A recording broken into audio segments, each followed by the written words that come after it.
ক্রিসমাসের দিন একবার পার্ক স্ট্রিটে গিয়ে প্রচুর ভিড়ের ঠেলা খেয়ে আমি ঠিক করেছিলাম যে আমি আর কোনো বছর পার্ক স্ট্রিটে আসবো না। তবে এবছর অ্যালেন পার্কের বেশ কিছু ভিডিও দেখে ভাবলাম যে একবার অ্যালেন পার্কটা ঘুরেই আসি। তাই 26শে ডিসেম্বর চলে গেছিলাম অ্যালেন পার্কে।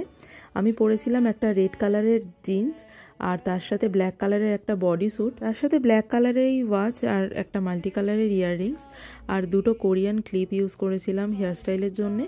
আর পরে নিয়েছিলাম এই হোয়াইট কালারের ব্লেজারটা। আর এটা হলো আমার ফাইনাল লুক। তো অ্যালেন পার্কে এসে দেখলাম খুবই সুন্দর করে লাইটিং করা আছে।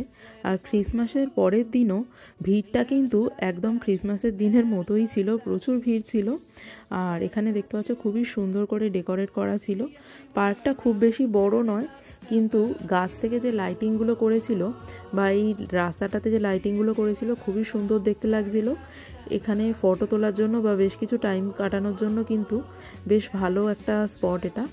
তো এখানে প্রচুর দোকানও দিয়েছিল খাবারের, যেখান থেকে তোমরা কিছু টুকটাক স্ন্যাক্স বা কুকিজ কেক এগুলো খেতে পারো।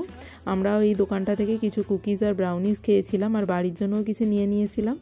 তারপরে খাওয়া দাওয়া করে কিছু ফটো তুলে আমরা আবার বাড়ি ফিরে এসেছিলাম। তো আজকের মতো ভিডিওটা এই অবধি। ভালো লাগলে লাইক করে দিও। বাই।